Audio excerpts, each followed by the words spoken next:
नमस्कार दोस्तों, पिछले कुछ दिनों से देश में एक नया रिवाज चल रहा है, इंडिया वीएस भारत। एक्चुअली 5 सितंबर की बात है जब टाइम्स नाउ ने रिपोर्ट किया कि मोदी सरकार जल्द ही एक नया रेजोल्यूशन लाने जा रही है जिसमें इंडिया का नाम बदलकर भारत कर दिया जाएगा। आखिर क्या है पूरा मामला, इंडिया को भारत से क्यों लड़वाया जा रहा है और इसके पीछे की पूरी सच्चाई क्या है, चलिए इस वीडियो में जानते हैं। इस वक्त की एक बड़ी खबर आपको बता दें, इंडिया नाम को लेकर सियासी संग्राम शुरू हो चुका है। राष्ट्रपति द्रौपदी मुर्मू की तरफ से G20 के डिनर का जो न्योता मेहमानों को भेजा गया, उस पर प्रेसिडेंट ऑफ इंडिया की बजाय प्रेसिडेंट ऑफ भारत लिखा गया। बस इतनी सी बात है। क्या सरकार पूरी तरह देश के इंडिया नाम पर रोक लगाने और इसका नाम केवल भारत करने जा रही है? G20 going to reposition India as Bharat and not India as India. No, India, that is Bharat. It is there in the constitution.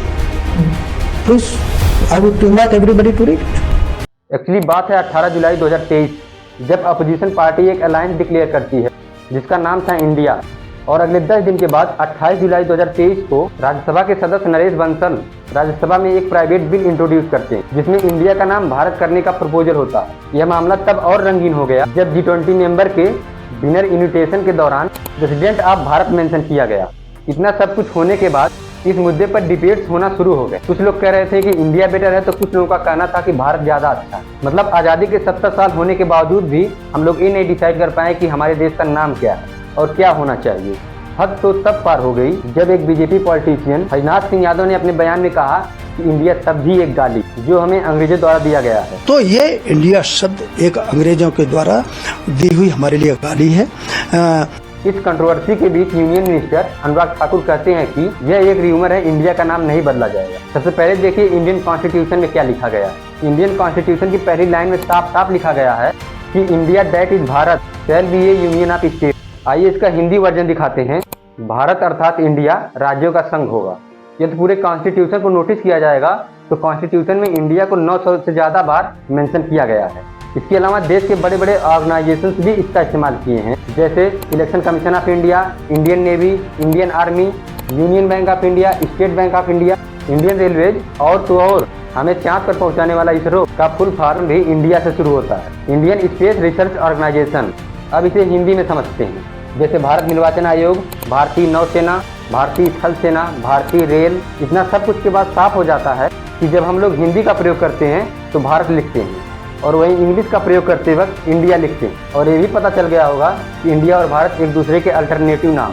Actually यह मुद्दा कोई नया नहीं है क्योंकि 2016 में भी एक PIL फाइल की गई जो इंडिया का नाम हटाने के लिए किया गया था और उस वक्त मोदी गवर्नमेंट ने इसे अपोज किया था। सबसे बड़ी प्रॉब्लम तो यह है जिस नाम पर हमारे फ्रीडम फाइटर्स ने हमें आज़ादी दिलाई, आज उसी नाम को वोट के चक्कर में पॉलिटिशियंस द्वारा बदनाम किया जा रहा है। डिफेंस मिनिस्टर राजनाथ सिंह का कहना है कि इंडिया एक डेंजर नाम है क्योंकि वाजपेयी जी ने स्लोगन दिया था साइनिंग इंडिया और वह इलेक्शन हार गए थे।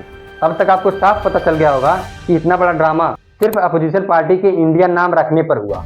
अगर इन लोगों को इंडिया नाम से इससे पहले दिक्कत होती तो ये अपने गवर्नमेंट स्कीम में इंडिया नाम यूज नहीं करते, जैसे skill India, make in India, Khelo India और बहुत सारी स्कीम। देश को कमला पसंद का ज्ञान देने वाले यानी कमला पसंद के ब्रांड एम्बेसडर और फॉर्मर क्रिकेटर वीरेंद्र सहवाग अपने ट्विटर अकाउंट पर ट्वीट करते हैं कि हमें बहुत सेटिस्फेक्शन होती यदि देश को भारत के नाम से बुलाया जाता। अभिनय कौन समझाए कि जिस जर्सी को पहन कर क्रिकेट खेलते थे उस पर भी इंडिया लिखा रहता। मेरा इस पे कहना है कि यदि आपको इंडिया, भारत या हिंदुस्तान कुछ भी बोलना है तो आप बोलिए, लेकिन देश को बांटने का काम मत करिए। यदि आपको देश की इतना चिंता होती तो आप चंद पैसों के लिए कमला पसंद का ब्रांड एम्बेसडर नहीं बनते। इसलिए आपकी क्या राय है कमेंट सेक्शन में जरूर बताइए। जय हिंद।